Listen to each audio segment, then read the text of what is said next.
पिछले कुछ सालों में बिलावल भुट्टो जरदारी पीपल्स पार्टी के अंदर एक अहम लीडर के तौर पर उभर के सामने आए। पीपल्स पार्टी बिलावल भुट्टो जरदारी को अगले वजीर आजम के उम्मीदवार के तौर पर पेश करती है। बतौर वजीर खारजा इनके काम की भी तारीफें की जाती हैं, लेकिन एक बात हमेशा सामने आती है कि जब तक पीपल्स पार्टी सिंध में गवर्नेंस बेहतर नहीं करती या गवर्नेंस से मुतल्लिक अपना परसेप्शन बेहतर नहीं करती, तब तक बिलावल भुट्टो जरदारी का वजीर आजम बनना मुश्किल है।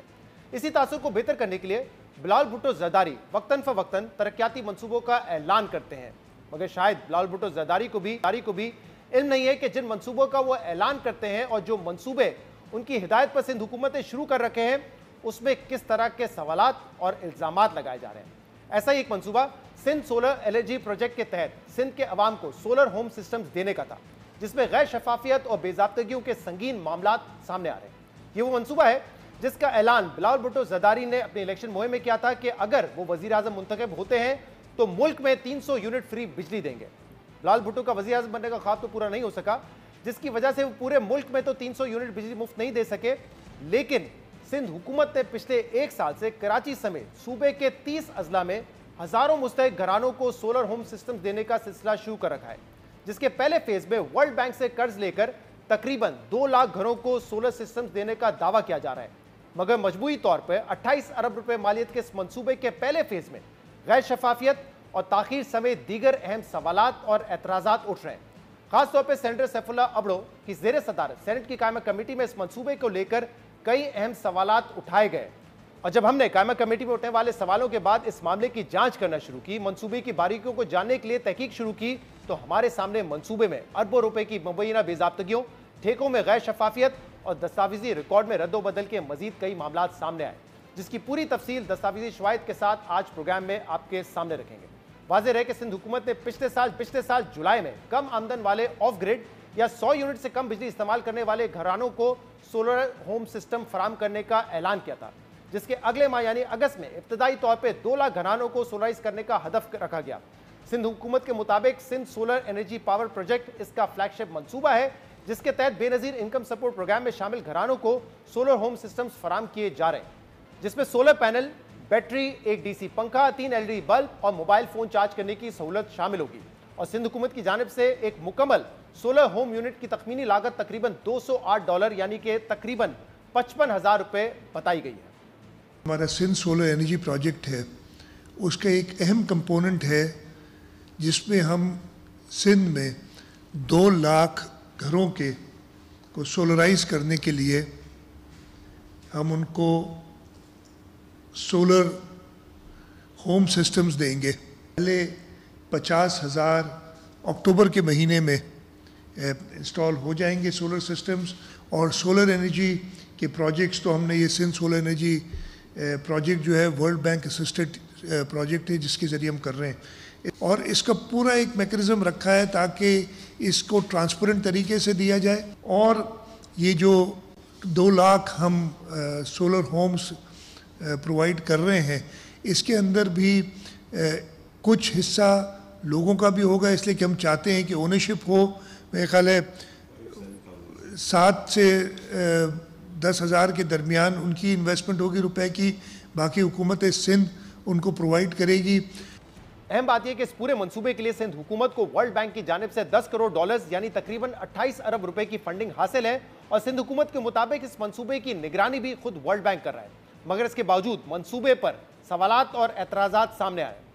रवा साल मई में सेनेट की कायमा कमेटी बराए इक्तिसादी अमूर में chairman committee senator Saifullah Abro की ज़ेर सदारत एक इजलास हुआ था, जिसमें सोलर सिस्टम्स की तकसीम में गैर शफाफियत और मंसूबे पर अमल दरामद में ताखीर को लेकर सवालात उठाए गए थे। इस इजलास के एक माह बाद 23 जून को सिंध हुकूमत के एनर्जी डिपार्टमेंट ने सिंध सोलर एनर्जी प्रोजेक्ट के डायरेक्टर महफूज अहमद काजी को खत लिखा और सिंध सोलर एनर्जी प्रोजेक्ट के 7 अफसरान को इंक्वायरी कमेटी के सामने पेश होने की हिदायत की, मगर इस इंक्वायरी का भी अभी तक कोई नतीजा सामने नहीं आ सका है।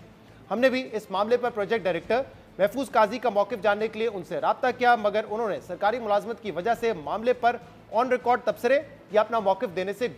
गुरेज किया। यहाँ अहम बात यह कि सेनेट कमेटी में मंसूबे पर अमल दरामद में ताखीर,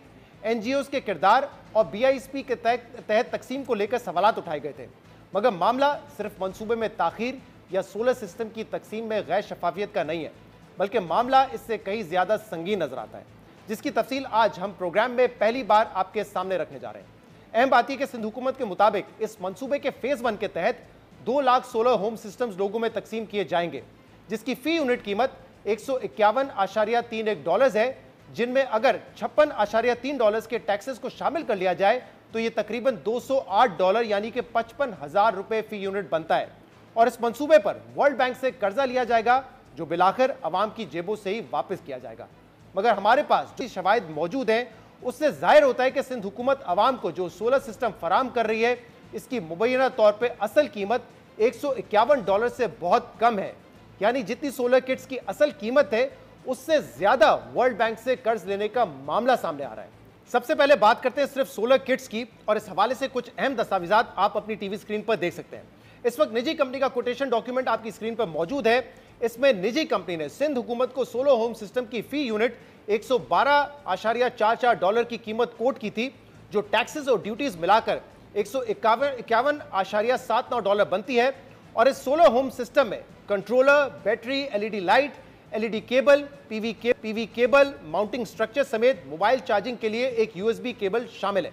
मगर अब हम आपके सामने 2 और डॉक्यूमेंट्स रखते हैं, जिसमें सोलर होम सिस्टम की कीमत कोट की गई $112 की कीमत से बहुत कम है।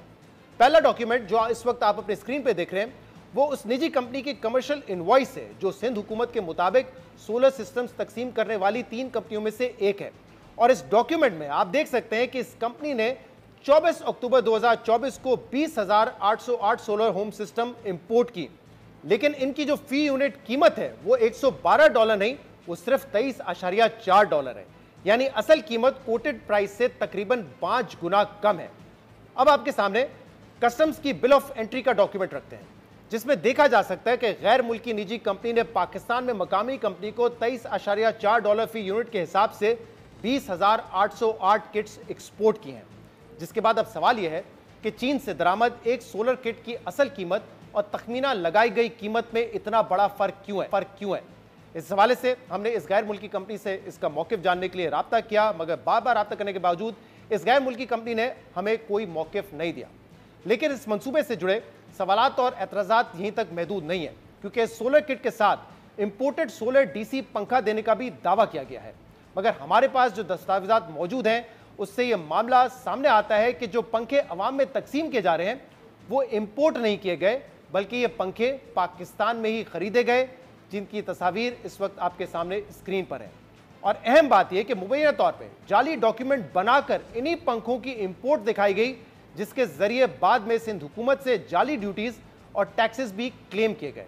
इस मामले से जुड़े डॉक्यूमेंट्स भी आपके सामने रखते हैं। इस वक्त आपकी स्क्रीन पर कस्टम्स की जो बिल ऑफ एंट्री का डॉक्यूमेंट मौजूद है, उसके कॉलम नंबर 42 में सोलर डीसी फैन की इंपोर्ट का जिक्र मौजूद है। इस डॉक्यूमेंट के मुताबिक गैर मुल्की कंपनी ने 25,300 पंखे $23.5 फी यूनिट के हिसाब से अपने पाकिस्तानी एजेंट को एक्सपोर्ट किए। अब दिलचस्प बात यह है कि जिस कंपनी के पंखे तकसीम किए गए, उन पंखों को बनाने वाली कंपनी की अपनी वेबसाइट के मुताबिक वो ये पंखे पाकिस्तान में तैयार करती है और पाकिस्तान से बैरून मुल्क एक्सपोर्ट करती है। इसलिए अब सवाल यह है कि जब ये पंखे पाकिस्तान में तैयार किए जाते हैं और ये पंखे चीन से दरामद नहीं किए गए, तो इसका इंपोर्ट डॉक्यूमेंट कैसे मौजूद है? हमारे ज़राए के मुताबिक इसकी वजह यह है कि ये डॉक्यूमेंट जाली है, क्योंकि एक मशीन नंबर पर 2 बिल ऑफ एंट्रीज मौजूद है। इस वक्त आप अपनी स्क्रीन पर एक डॉक्यूमेंट देख रहे हैं, जिसका मशीन नंबर KPPI HC 32166 दर्ज है। लेकिन दिलचस्प बात यह कि इसी मशीन नंबर KPPI HC 32166 पर एक और बिल ऑफ एंट्री मौजूद है, जिसमें लिथियम बैटरीज इंपोर्ट की गई हैं। और मुबैना तौर पर यह सब इसलिए किया गया कि डीसी फैन के जाली इंपोर्ट डॉक्यूमेंट की बुनियाद पर हुकूमत से कस्टम ड्यूटीज और टैक्सेस भी क्लेम किए जा सकें, जिसका डॉक्यूमेंट आप इस वक्त अपने स्क्रीन पर देख सकते हैं। यह कस्टम क्लियरिंग एजेंसी का डॉक्यूमेंट है, जिसमें सोलर डीसी फैन की इंपोर्ट के एवज कस्टम ड्यूटी और एक्साइज के क्लेम का जिक्र किया गया है, जबकि ये सोलर डीसी फैन कभी इंपोर्ट ही नहीं किए गए। मगर इस डॉक्यूमेंट की बुनियाद पर यह कंपनी कस्टम ड्यूटी और टैक्सेस क्लेम कर रही है। यानी जो हमने मुबैना तौर पे जाली बिल ऑफ एंट्री आपको दिखाई है, इसके मुताबिक 25,300 पंखों पर $18 की ड्यूटीज और टैक्सेस के हिसाब से तकरीबन 12 करोड़ 70 लाख रुपए क्लेम किए गए हैं। अब जो तफसीलात हमने आपके सामने रखी है, उससे पूरे मंसूबे की शफाफियत और अमल दरामद पर अहम सवालात खड़े हो गए हैं, जिसमें सिंध हुकूमत ने गैर मुल्की कंपनी की बिड के मुताबिक ड्यूटीज के बगैर $151 फी यूनिट का मुआहदा किया, जिस पर वर्ल्ड बैंक से कर्जा लिया गया, मगर डॉक्यूमेंट्स के मुताबिक ठेका हासिल करने वाली कंपनी ने सोलर होम सिस्टम सिर्फ $23.4 फी यूनिट के हिसाब से एक्सपोर्ट किया। इसी तरह पंखे की $23.5 में इंपोर्ट दिखाई गई, यानी पूरे सोलर किट की जो मालियत थी वो $50 से भी कम थी। मगर सिंध हुकूमत ने गैर मुल्की कंपनी से $151 की लागत का मुआयदा किया, जिसका मतलब यह है कि टैक्सेस के बगैर 2 लाख सोलर सिस्टम की कुल कीमत तकरीबन 8.5 अरब रुपए थी। इसमें अगर सोलर होम सिस्टम की तकसीम के लिए एनजीओस को दिए गए तकरीबन 1 अरब रुपए भी शामिल कर लें तो मंसूबे के बगैर ड्यूटी और टैक्सेस के कुल लागत 9.5 अरब रुपए बनती है। इसलिए अब सवाल यह है कि सिंध हुकूमत जो कीमत बता रही है और जो इंपोर्ट के डॉक्यूमेंट्स हमने आपको दिखाए हैं उसमें तकरीबन $100 तक का फर्क है। और फेज 1 के तहत 2 लाख सोलर यूनिट्स पर $100 के फर्क का मतलब 5 अरब 60 करोड़ रुपए है। इसके अलावा अगर इसी तरह 2 लाख पंखों पर जाली ड्यूटीज क्लेम की जाए तो वो तकरीबन 1 अरब रुपए से ज्यादा बनती है, यानी कुल मिलाकर मंसूबे में 6.5 अरब रुपए का फर्क सामने आ रहा है। अब सवाल यह है कि मंसूबे की तखमीनी लागत और असल कीमत में इतना बड़ा फर्क क्यों है। चेयरमैन पीपल्स पार्टी बिलावल भुट्टो जरदारी को इसका नोटिस लेना चाहिए, क्योंकि सिंध हुकूमत के मुताबिक ये उनका फ्लैगशिप मंसूबा है और ये सिर्फ पहले फेज में होने वाली मुबैना माली बेज़ाब्तिगियों का मामला नहीं है। इस मंसूबे के दूसरे फेज में इससे भी ज्यादा बेज़ाब्तिगियां और कॉन्ट्रैक्ट में गैर शफाफियत का मामला सामने आ रहा है, जिसे लेकर ट्रांसपेरेंसी इंटरनेशनल पाकिस्तान ने कल एक और खत वजीर आला सिंध मुराद अली शाह को लिखा है, जिसमें सिंध सोलर एनर्जी प्रोजेक्ट का ठेका देने में सिंध पब्लिक प्रोक्योरमेंट रूल्स की संगीन खिलाफ वर्जियों के इल्जामात और महंगी कीमतों पर सोलर यूनिट्स की खरीदारी की शिकायत की तरफ तवज्जो दिलाई है। इस खत के मुताबिक ट्रांसपेरेंसी इंटरनेशनल ने इससे पहले 10 सितंबर को भी वजीर आला सिंध मुराद अली शाह को खत लिखकर इस मंसूबे पर लगने वाले इल्जामात से आगाह किया था। खत में कहा गया है कि ट्रांसपेरेंसी इंटरनेशनल को मौसूल होने वाली शिकायत पर इल्जाम लगाया गया है कि सिंध काबीना ने बराह रास्त एक सरकारी कंपनी की सब्सिडरी कंपनी के साथ मुआहदे की मंजूरी दी, जो सिंध पब्लिक प्रोक्योरमेंट रूल्स की खिलाफ वर्जी है। लेकिन मुआहदे के बाद सरकारी कंपनी ने एकतफा तौर पर मुआहदे में तब्दीली करके एक दूसरी सब्सिडरी कंपनी को मुआहदे में शामिल कर लिया, जबकि मुआहदे में शर्त है कि इस ठेके को मुकम्मल या जुज़वी तौर पर आगे किसी को मुंतकिल नहीं किया जा सकता। खत के मुताबिक ये इंकशाफ भी हुआ है कि खरीदे गए एक यूनिट की कीमत बढ़ाकर $135 फी यूनिट बताई गई है, जबकि मार्केट में इसकी कीमत $84 फी यूनिट है। इस इजाफी कीमत पर खरीदारी से तकरीबन $21 बिलियन या 6 अरब का नुकसान हुआ है, जिस पर खत में वजीर आला सिंध से मामले की तहकीकात की सिफारिश की गई है।